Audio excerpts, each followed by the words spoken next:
매일경제신문 11월 4주차 소식입니다. 이 그림은 이제 이카루스의 추락이라고 샤갈이 그린 그림이에요. 이카루스가 날개, 새의 깃털을 모아가지고 밀랍을 붙여서 날개를 만들어서 성을 탈출하잖아요. 근데 너무 태양 가까이 가갖고 지금 밀랍이 녹아서 추락하는 그림인데요.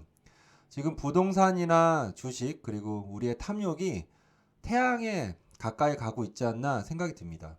그리고 이제 추락하면서 밑에 보고 있는 작은 사람들의 얼굴 표정을 보니까 무관심해, 그리고 호기심에, 그리고 즐거워하는 사람 표정도 보이더라고요. 그래서 누군가가 이렇게 추락을 하면 주변 사람들이 이렇게 보지 않나 또 생각도 들어요. 지금 일자리가 노인 일자리만 늘고요. 젊은 세대 일자리는 줄어들었어요.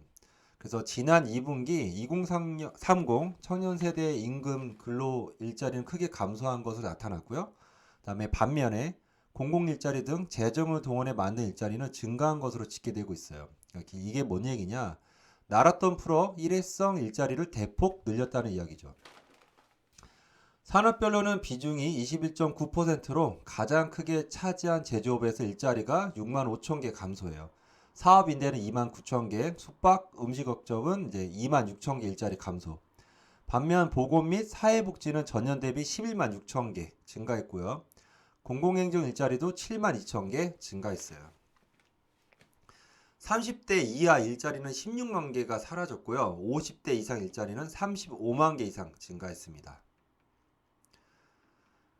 코로나로 인해 서울시에서 가장 높은 폐업률을 보인 업종이 PC방이에요. 2분기 기준 88곳이 폐업했네요. 다음으로는 치킨집인데 2분기 기준 278곳, 그리고 이어서 독서실, 노래방이에요. 여행사는 2분기 기준 새로 개업한 곳은 12곳, 그리고 작년과 재작년과 비교 시에 4분의 1 4분의 1 토막 난 거죠. 비슷한 유예가 될 것 같아요. 내년 6월까지. 금융위원회가요, 지난 4월 코로나로 소득이 감소한 개인 채무자가 원금 상환을 6개월에서 1년 유예할 수 있는 대책을 내놓았는데요. 신청 기간이 이제 올해 말까지였는데 내년 6월 말까지 연장을 했어요. 현재까지 원금 상환 연기를 신청한 건수는 9,925건, 그리고 상환이 유예된 액수는 총 735억 원이에요. 금융사가 채무자의 재기 가능성이 매우 낮다고 판단하거나 그리고 3개 이상 금융사의 가계 신용대출 받고 있으면 안 됩니다. 상환 유예가 가능한 대출은요, 일반 신용대출, 한도대출, 햇살론 등 정책 서민 금융대출이고요. 주택담보대출 등 담보대출과 보증대출은 대상에서 제외예요.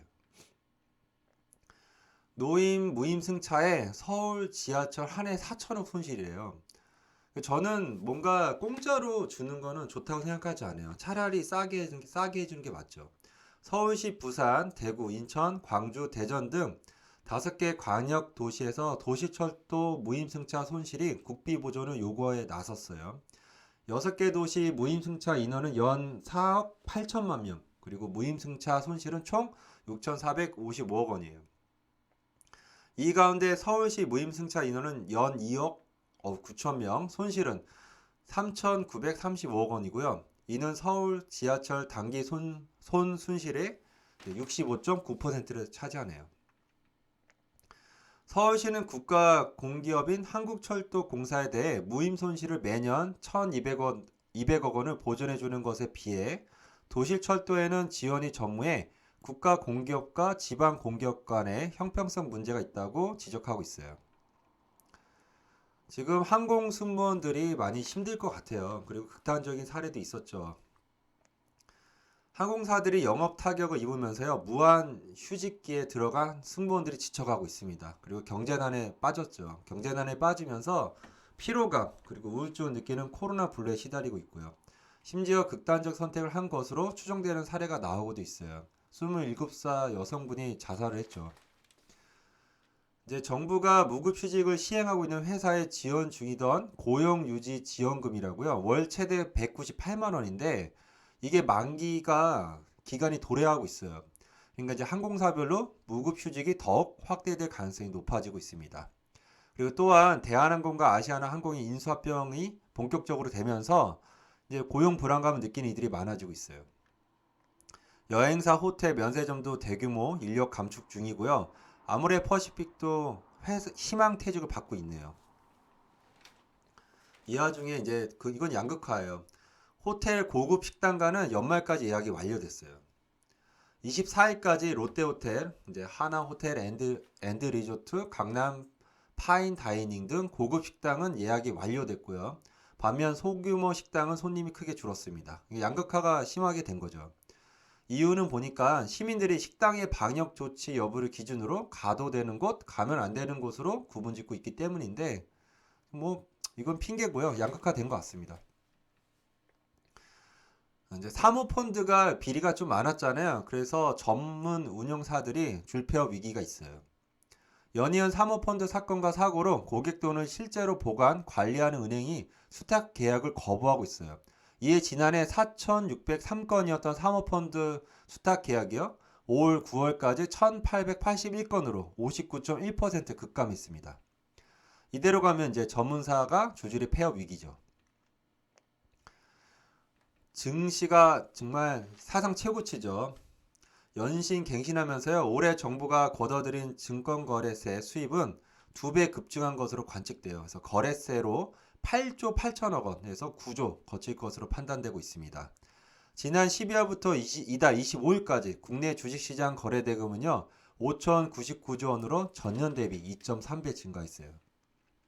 올해 국세 수입은요. 지난해에 비해 15조 1천억 원으로 5.1% 줄어들 전망입니다. 이카루스의 날개가 생각되네요. 이것도 대출도 양극화가 된 것 같아요. 의사는 연 1%의 4억 대출이 가능하고요. 서민은 2천만 원도 대출 안 돼요. 왜 그런지 보니까요.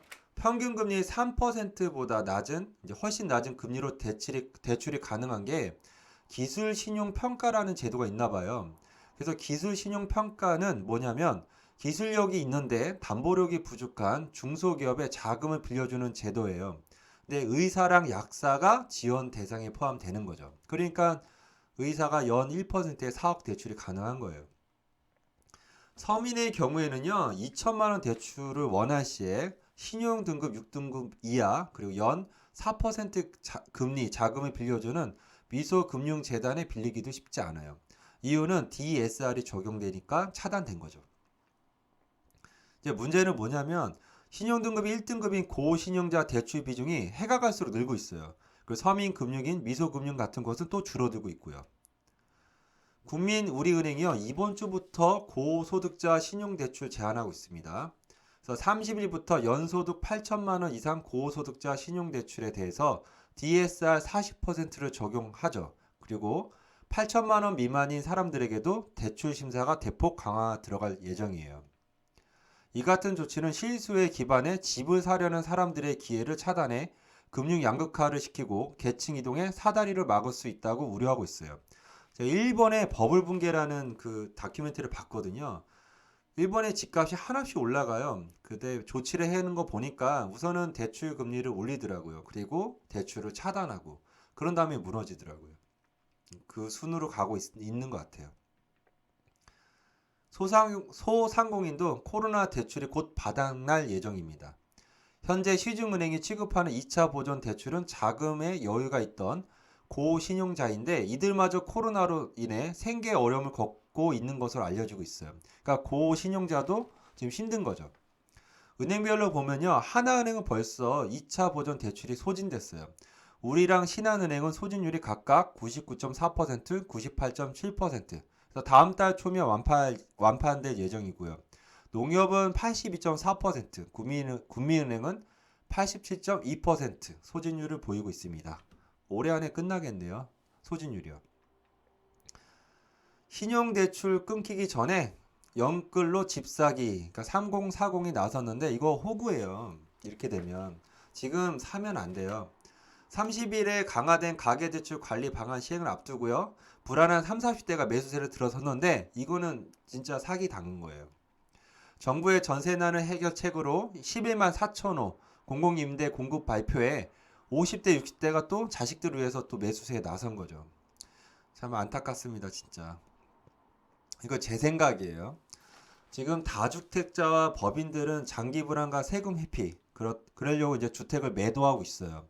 현금 확보에 난리가 난 거죠. 그러니까 지금 30, 40대를 꼬시고 있는데요. 은행들은 또 대출 확대로 소득을 오래 창출하는 젊은 세대를 확보해야 돼요. 장기적인 금융 요율을 확보해야 되니까. 그러니까 30, 40대, 20대에 많이 대출해 주는 거죠. 그리고 정부는 집값과 공시가를 올려서 국민한테 또 세금을 또 올려서 받는 거고요. 근데 중요한 건 뭐냐면 이 와중에 만약에 집값이 하락이 오거나 대출금리 상승 아니면 대출이 차단 그리고 경기 불황으로 소득이 축소되면 다 같이 나락에 빠지는 겁니다. 은행 대출을 옥죄니까요. 이 금융권으로 끌어달리고 빨려가는 것 같습니다. 제1금융권에 대한 대출 규제를 강화하자 제2금융권인 저축은행, 카드사 등은 금리를 낮추는 등 적극적으로 고객 유치에 나서고 있어요. 카드사는 마이너스 카드를 출시해 시장 대출 수요를 잡기에 나섰고요. 대략 최고 한도는 5천만 원, 금리는 연 4에서 10%입니다. 3분기말 현재 저축은행 가계대출 잔액은요 29조 5,913억으로 직전 분기보다 1조 8,267억 원 증가했네요. 이는 한국은행이요 2003년부터 1분기 이후 최대라고 합니다. 요즘 종부세 관련된 얘기가 많이 나오잖아요. 그래서 그거 다 모아봤어요. 종부세 관련된 내용을 이어서 쭉 할게요. 올해 12만 건 증여 사상 최고치이고요. 송파구는 1년 만에 2배 늘었습니다. 근데 올해 종부세 납부자는요. 전년 59만 5천 명 대비 22% 늘어 73만 명이에요. 결론은 뭐냐? 서울 고가 주택을 2채 이상 가진 경우에 증여가 사실상 유일한 절세 방안입니다. 그러니까 증여가 늘고 있는 거죠. 그리고 대전, 세종, 광주, 지방도 종부세가 급증하고 있어요. 지방의 종부세가 급증하는데 현재 정부 출범 이에 대전은 116.9%, 세종시는 174.7%, 광주는 99.5%로 지역 종부세 대상자는요 1만 1000명에서 2만 4000명으로 118.2% 증가했어요. 세개 도시 종부세액은요 498억 원에서요 1775억 원으로 같은 기간에 256.6%로 증가했습니다. 내년부터는 1주택 종부세율이요 0.1에서 0.3%포인트가 높아질 것 같고요. 다주택자 최고 세율은 6%까지 올라갑니다. 그러니까 다주택자는 빨리 처리하려고 하겠죠. 주택을. 종부세는 뭐냐면요. 전국 주택 및 토지를 개인별로 합산해 공시가격이 일정 기준을 넘어서면 초과분에 대해 과세하는 거죠. 주택은 매년 6월 1일이 기준으로 하고요. 공시가격은 6억 원 초과분에 부과하는 거예요. 서울 같은 경우는 대부분에 해당될 것 같아요. 공동명의 했는데 종부세 부담이 가중됩니다. 고가 아파트는 그래요. 주택 공시가가 대략 20억 원 이상이면 종부세가 부부 공동 명의일 경우에도 고령자 및 장기 보유자 공제 없이요 단독 명의일 때보다 더 나와요. 내년부터는 공동 명의 보유자들의 보유세 부담은요 더 커질 예상이에요. 네, 하지만 공시가가 12억 이하일 때는요 공동 명의가 유리합니다. 지방세 부담이 빠르게 올라가고 있어요.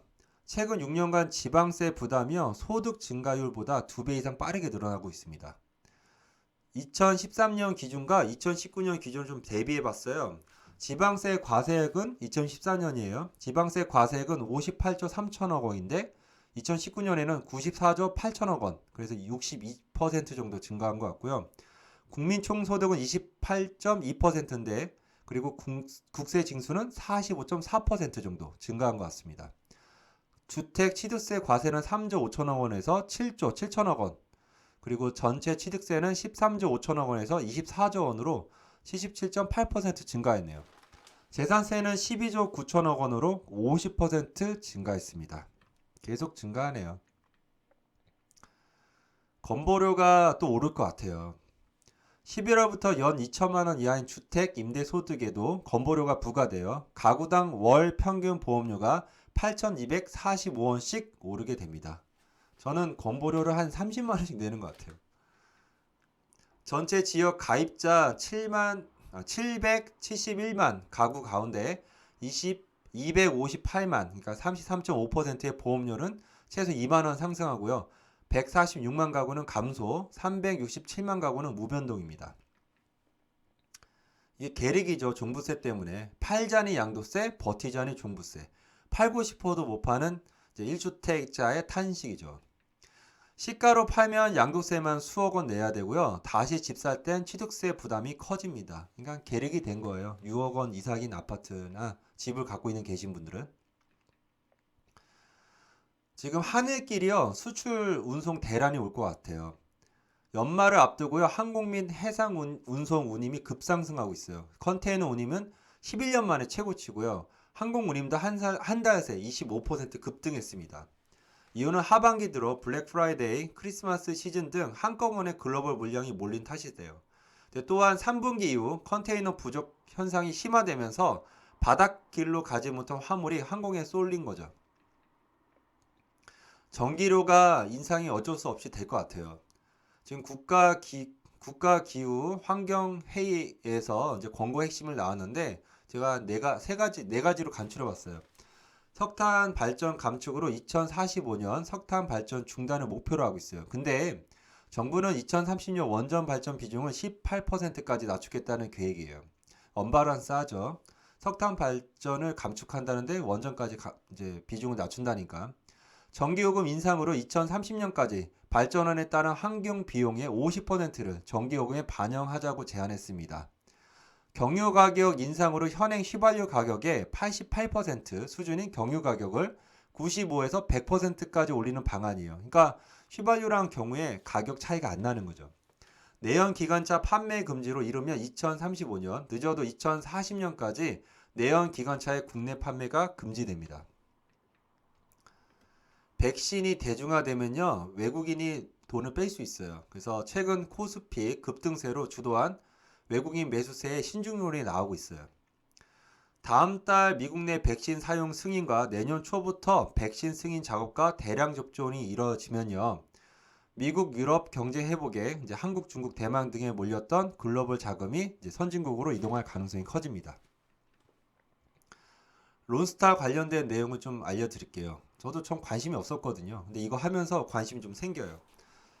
론스타가 한국 정부의 소송 제기를 중단하자는 조건인 약 9,700억 원 타협안을 제시했어요. 근데 8년 전에는 얼마를 제시했냐면 소송 가액이 약 5조 2천억 원이에요. 그러니까 한 5분의 1 수준을 제시한 거죠. 이유는 뭐냐 보니까 이제 한국 정부와 협상을 통해 조기 마무리하고요. 한국에서 사업을 재개할 목적이에요. 그리고 이 론스타가 돈줄이 공화당이었나 봐요. 근데 정권이 민주당으로 바뀌면서 이제 좀 빨리 판단한 것 같아요. 지원이 어려워질 것이라고요. 근데 한국 정부는 협상안에 거절할 가능성이 크다고 합니다. 이렇게 되면요, ICSIT의 중재판정부에서 단심제로 최저 판결만 기다리면 돼요. 이길 경우에는 그냥 종료고요. 질 경우에는 천문학적인 금액 배상입니다. 소송 이유는 보니까 8년 전에 외환은행을 하나금융에 매각할 당시에 하나금융이 정부의 의도를 반영해 매각 가격을 맞췄다고 판단한 거예요.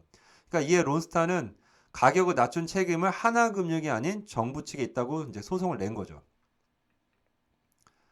지금 버스가요, 이제 전기버스인데 그 대부분 중국산인 것 같아요. 그래서 한국 보조금 먹고 엄청나게 시장 잠식에 들어간 것 같은데요. 거기에 제동을 걸었어요. 친환경차 보급을 늘리기 위해서 전기버스 보조금이 중국산 전기버스에만 이익을 배불리는 현상으로 지적이 끊이지 않고 있었어요. 그리고 중국산 전기버스가 국내 시장을 아주 잠식이 심각한 상황이고요. 그래서 이제 내년부터 국내에서 판매되는 모든 전기버스에 대해 최소 자기 부담금을 설정하기로 했습니다. 근데 늦었죠. 현실태는요, 버스 구매 시 중앙정부에서 한 1억 원 지원하고요. 지방자치에서 1억 원 또 보조금 지원해요. 그리고 더불어 저상버스 보조금이라고 9,200만 원 추가로 받거든요. 그러면 중국산 버스가 3억 원인데 이게 공짜로 사는 거예요. 보니까 다 지원금으로요.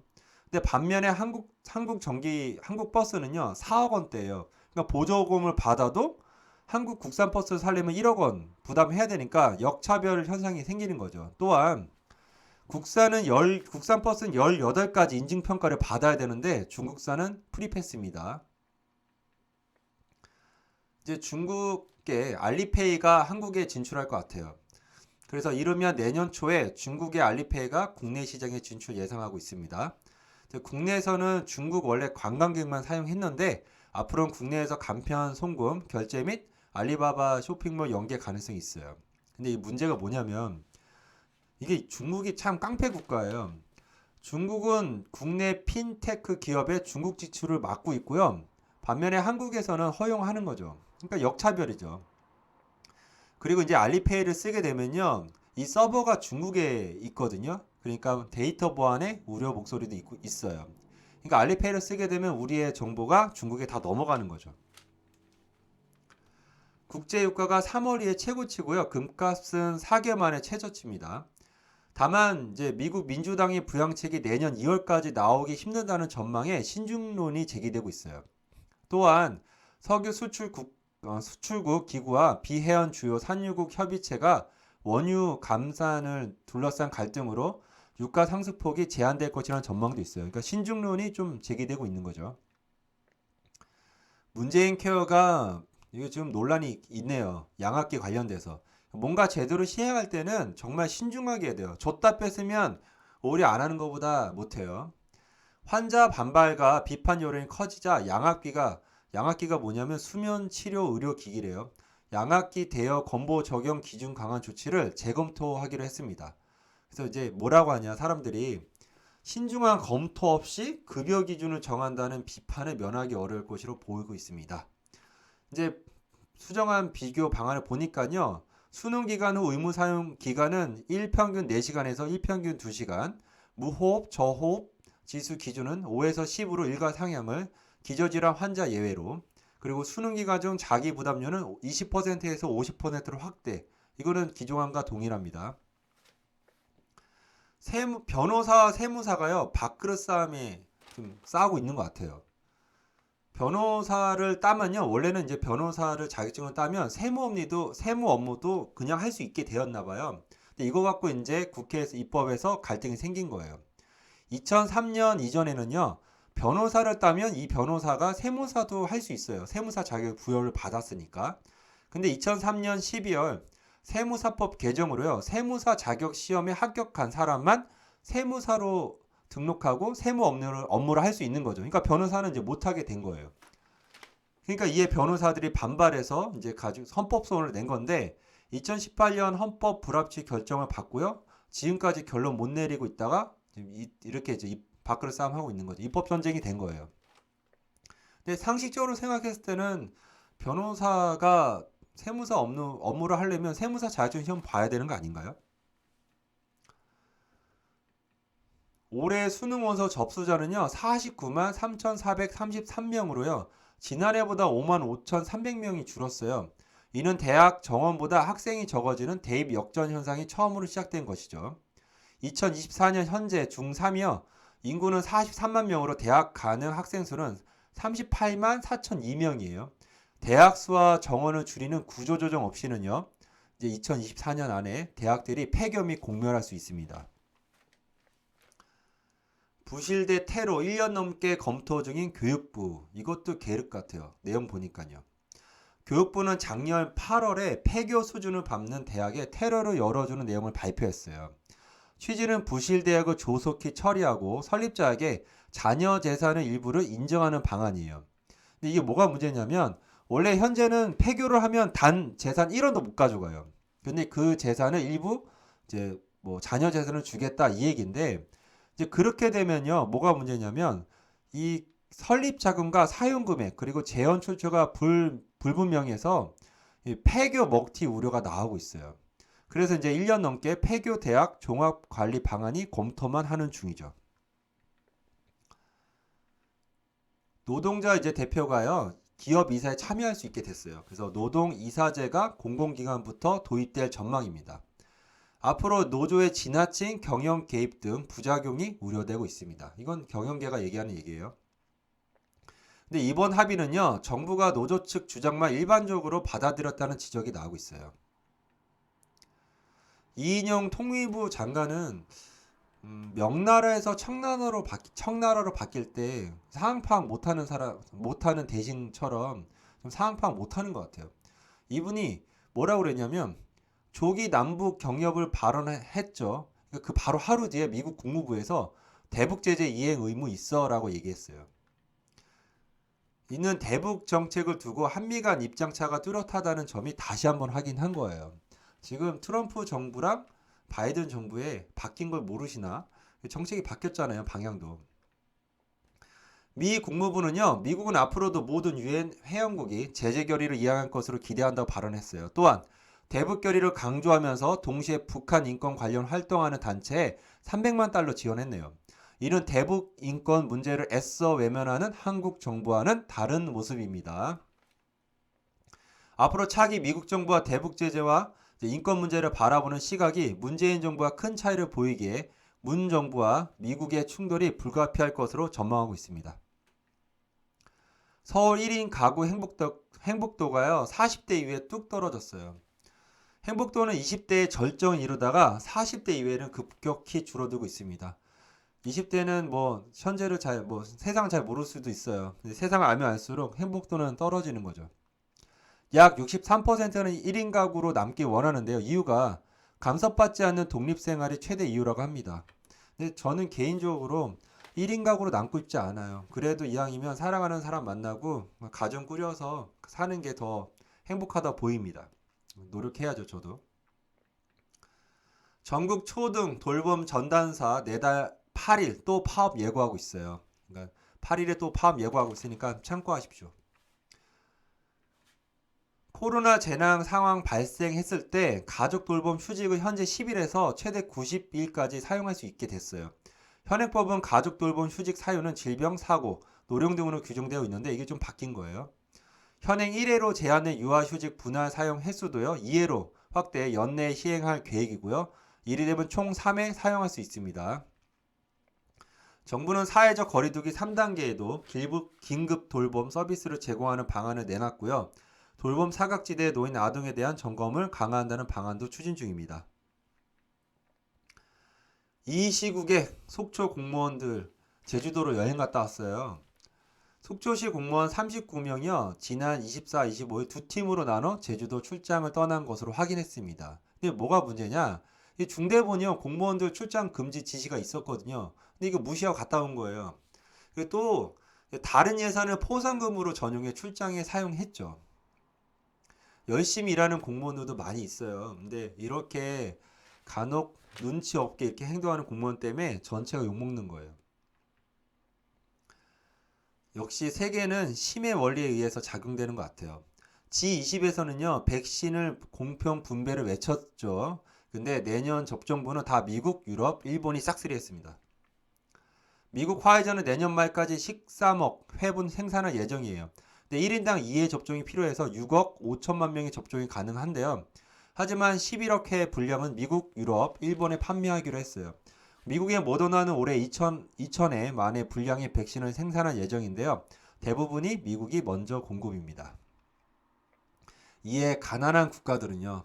부자 국가들에 밀려 2024년에야 백신 공급을 받을 수 있어요. 우리는 가난한 국가예요.